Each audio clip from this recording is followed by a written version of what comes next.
사무실의 공기는 늘 그렇듯 차갑고 건조했다. 통유리창 너머로 보이는 서울의 야경은 수천 개의 별처럼 반짝였지만 강지우의 눈에는 그저 무감각한 빛의 점들일 뿐이었다.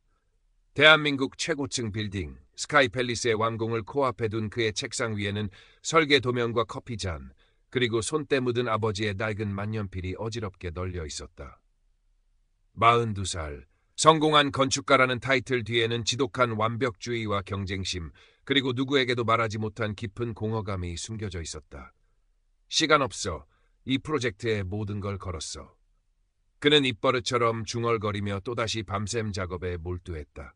어린 시절 존경하던 아버지를 갑작스러운 사고로 잃은 후 그는 삶의 허무함을 성공이라는 갑옷으로 감추려 애썼다.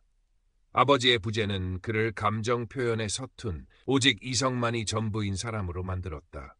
유일한 혈육인 여동생 지민은 늘 그의 건강과 삶의 방식을 걱정했지만 지후에게 동생의 진심 어린 충고는 그저 성가신 잔소리일 뿐이었다. 스카이팰리스 최종 프레젠테이션을 불과 며칠 앞둔 늦은 밤이었다. 마감 시간에 쫓겨 며칠 밤을 꼬박 새우던 그의 가슴에 날카로운 통증이 칼처럼 꽂혔다. 짧은 신음과 함께 그는 책상 위로 쓰러졌다. 시야가 흐려지면서도 그의 손은 무의식적으로 아버지의 만년필을 움켜쥐고 있었다. 어쩌면 그것은 그의 마지막 남은 온기였을지도 모른다. 사이렌 소리가 아득하게 들려왔다. 강남 세브란스 병원 응급실. 하얀 가운을 입은 사람들이 분주하게 움직이는 모습이 흐릿한 시야 사이로 스쳐 지나갔다. 급성 심근경색입니다. 바로 수술 들어가야 합니다. 다급한 목소리가 그의 귓가를 때렸다. 차가운 수술대 위, 그는 마치 도살장의 소처럼 무력했다. 마취제가 투여되고 의식이 점차 가라앉을 때 그는 문득 생각했다. 이게 끝인가? 내 모든 야망과 성공이 이렇게 허무하게. 수술은 시작되었지만 그의 심장은 의료진의 예상을 벗어나 불안정한 리듬을 이어갔다. 그리고 결국 길고 단조로운 경고음과 함께 그의 심장이 멈췄다. 제세동기 준비해. 에피네프린 투여. 주치의 박선우의 절박한 외침과 함께 의료진은 필사적으로 그를 붙잡으려 했지만 지후의 의식은 이미 육신이라는 감옥을 벗어나 알 수 없는 곳으로 향하고 있었다. 눈을 떴을 때 지우는 온통 하얀 공간에 누워 있었다. 아니, 누워 있다기보다는 떠 있다는 표현이 더 정확했다. 주변에는 아무것도 없었다. 소리도, 냄새도, 심지어 공기의 흐름조차 느껴지지 않는 절대적인 무의 공간. 두려움보다는 기묘한 평온함이 그를 감쌌다. 여긴 어디지? 나는 죽은 건가? 혼란스러움도 잠시 그의 발밑으로 서서히 풍경이 펼쳐지기 시작했다. 그것은 한 폭의 거대한 수묵 산수화였다. 짙고 옅은 먹의 농담으로만 이루어진 세계. 끝없이 펼쳐진 삼봉우리와 유유히 흐르는 강물, 그리고 그 사이를 가로지르는 작은 오솔길. 바람 한 점 없는 절대 정적 속에서 그는 오롯이 혼자였다. 현실의 모든 고통, 불안, 욕망이 사라진 그곳에서 그는 난생 처음 완전한 자유와 안식을 느꼈다. 마치 오랫동안 잊고 지냈던 고향에 돌아온 듯한 편안함이었다. 그는 홀린 듯 산수화 속 오솔길을 따라 걷기 시작했다. 얼마나 걸었을까? 저 멀리 안개 속에 희미하게 사람의 형상이 보였다. 다가가자 그것은 너무나도 익숙한 뒷모습이었다. 넓고 따뜻했던 어린 시절 자신이 세상의 전부라고 믿었던 아버지의 뒷모습. 지우는 심장이 멎는 듯한 충격과 함께 뜨거운 무언가가 울컥 치밀어 오르는 것을 느꼈다. 아버지. 목소리는 나오지 않았다. 아버지는 천천히 돌아섰다. 주름진 얼굴에는 온화한 미소가 가득했다. 살아생전 모습 그대로였다. 아버지는 아무 말 없이 그를 향해 손짓했다. 더 가까이 오라는 듯한, 혹은 무언가를 보여주려는 듯한 손짓. 지우는 울음을 터뜨리며 아버지에게 달려가려 했지만 이상하게도 거리는 조금도 좁혀지지 않았다. 아버지는 여전히 같은 거리에서 그를 바라보며 미소 짓고 있을 뿐이었다. 그 순간 지우는 깨달았다. 자신이 그토록 추구했던 성공, 명예, 부, 그 모든 것이 이 절대적인 평화와 아버지의 온화한 미소 앞에서 얼마나 하찮고 부질없는 것이었는지를. 아버지를 향한 사무치는 그리움과 함께 제대로 된 작별 인사조차 하지 못했던 과거에 대한 죄책감이 파도처럼 밀려왔다. 아버지, 잘못했어요. 저는 아버지가 남긴 빈자리를 성공이란 허울로 채우려 했어요. 한편 현실의 병실에서는 지민이 오빠의 차가운 손을 붙잡고 밤을 지새우고 있었다. 그녀의 눈물은 마를 새가 없었다. 오빠 제발, 제발 돌아와. 내가 있잖아. 오빠 없으면 나 혼자 어떻게 살아. 그녀는 어린 시절 오빠와 함께했던 소소한 추억들, 함께 웃고 떠들었던 순간들을 끊임없이 속삭이며 오빠의 의식이 돌아오기만을 간절히 기도했다. 박선우 주치의는 착잡한 표정으로 지민의 어깨를 두드리며 말했다. 최선을 다하고 있습니다. 하지만 마음의 준비를 하셔야 할지도 모릅니다. 그의 목소리에는 의학적 한계 앞에서 느끼는 깊은 무력감이 배어 있었다. 산수화 속 지우는 아버지의 형상 앞에서 하염없이 눈물을 흘렸다. 그때 아버지의 모습 뒤편에서 또 다른 인형이 천천히 다가왔다. 흐릿했던 형체가 점차 선명해지자 지우는 숨이 멎는 듯한 충격을 받았다. 그는 몇 년 전 스카이 팰리스 프로젝트 경쟁 PT에서 자신이 처절하게 짓밟았던 옛 건축가 동료 김민준이었다. 한때는 같은 꿈을 꾸며 밤새 토론하던 사이였지만 성공에 눈이 멀었던 지우는 비정하게 그를 밀어내고 프로젝트를 차지했었다. 그 후 민준은 업계를 떠났다는 소문만 들었을 뿐이었다. 민준은 원망스러운 눈빛 대신 슬프고도 담담한 미소를 띤 채 지우를 바라보았다. 그의 얼굴에는 지독한 경쟁사회에서 살아남기 위해 발버둥쳤던 한때의 열정과 그로 인한 깊은 상처가 공존하고 있었다. 지우 씨, 결국 정상에 섰군요. 하지만 행복해 보이지는 않네요. 그곳은 너무 외롭지 않던가요? 민준의 목소리는 나지막했지만 지우의 심장을 날카롭게 파고들었다. 지우는 아무 말도 할 수 없었다. 자신의 성공 뒤에 가려졌던 추악한 진실, 타인의 꿈을 짓밟고 올라선 대가. 그는 깊은 죄책감과 수치심에 고개를 떨구었다. 미안하네, 민준 씨. 정말 미안해. 진심에서 우러나오는 사과였다. 민준은 가만히 고개를 저었다. 이미 다 지나간 일입니다. 다만 잊지 마세요. 진정한 건축은 사람을 살리는 것이라는 걸.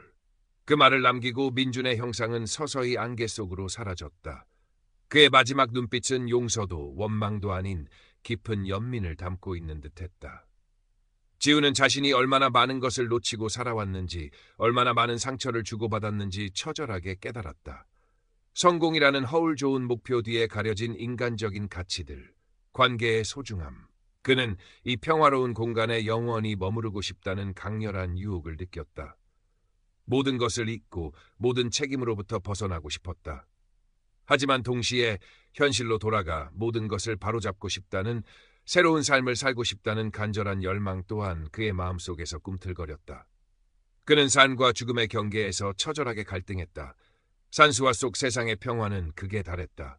마치 어머니의 자궁 속처럼 아늑하고 안전한 느낌. 지우는 모든 것을 내려놓고 이 영원한 안식에 몸을 맡기고 싶었다.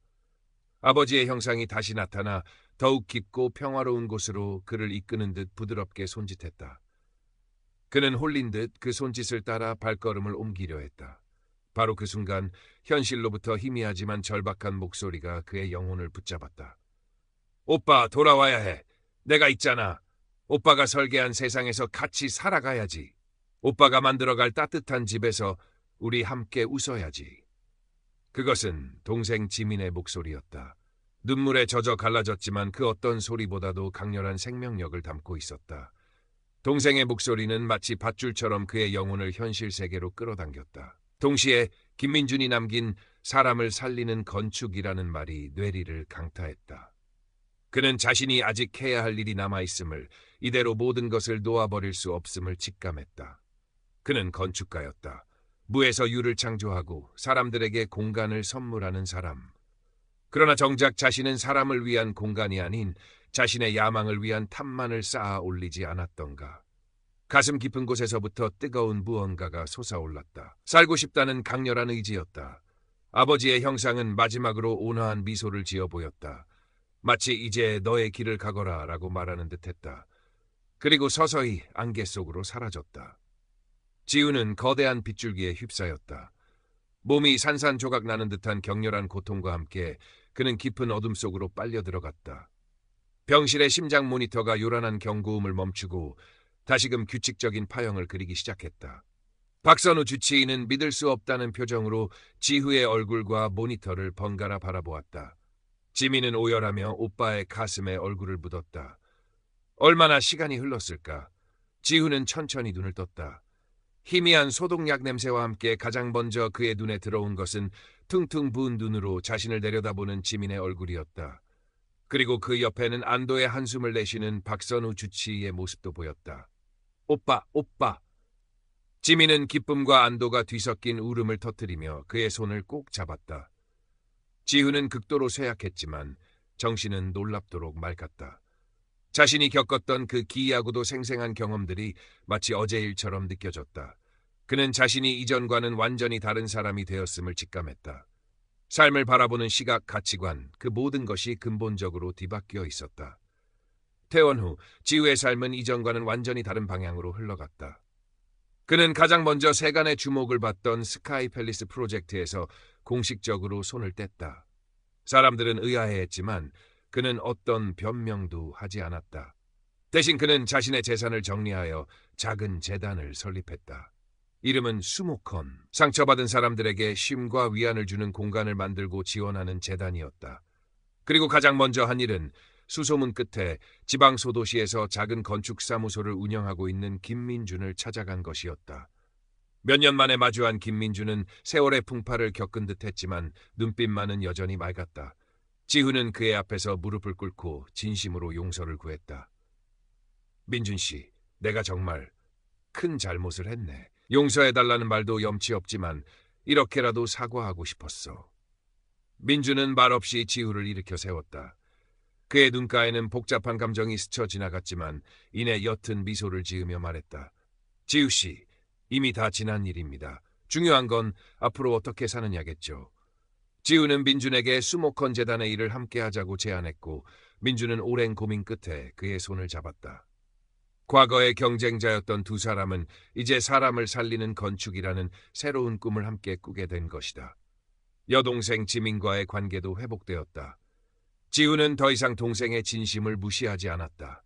그는 서툴지만 따뜻한 말로 동생에게 다가갔고 지민은 그런 오빠의 변화를 누구보다 기뻐하며 그의 곁을 든든히 지켰다. 박선우 주치의는 가끔 지우에게 연락하여 그의 안부를 묻곤 했다. 그는 여전히 지우의 경험을 의학적으로 설명할 수는 없었지만 한 인간의 놀라운 변화를 목격한 증인으로서 그를 조용히 응원했다. 몇 년 후 강원도의 한적한 산골 마을. 지우와 민준 그리고 지민은 수목헌 재단이 지은 첫 번째 치유의 집 개소식에 참석했다. 그곳은 화려하지는 않지만 주변 자연과 아름답게 어우러진 소박하지만 따뜻한 온기가 느껴지는 목조 건물이었다. 햇살 아래 마당에서 뛰노는 아이들과 그들을 바라보는 사람들의 얼굴에는 평화로운 미소가 가득했다. 지우는 그 모습을 가만히 바라보았다. 과거 자신이 추구했던 높고 화려한 빌딩에서는 결코 찾을 수 없었던 충만함이었다. 그의 손에는 여전히 아버지의 낡은 만년필이 들려 있었다. 하지만 이제 그 만년필은 더 이상 성공에 대한 강박이나 공허함을 감추기 위한 도구가 아니었다. 그것은 사람들에게 진정한 쉼과 위안을 주는 공간을 설계하고 세상에 따뜻한 온기를 불어넣는 희망의 도구가 되어 있었다. 지우는 자신이 임사 체험에서 보았던 그 고요하고 평화로운 수목산수와의 풍경을 이제 현실 속에서 작게나마 구현해낸 것이다. 그는 문득 하늘을 올려다보았다. 맑고 푸른 가을 하늘 아래 그는 비로소 진정한 삶의 의미를 찾은 듯 가슴 깊은 곳에서부터 우러나오는 잔잔한 미소를 지었다. 그의 새로운 건축은 이제 막 시작되고 있었다. 사람을 살리고 영혼을 위로하는 건축이.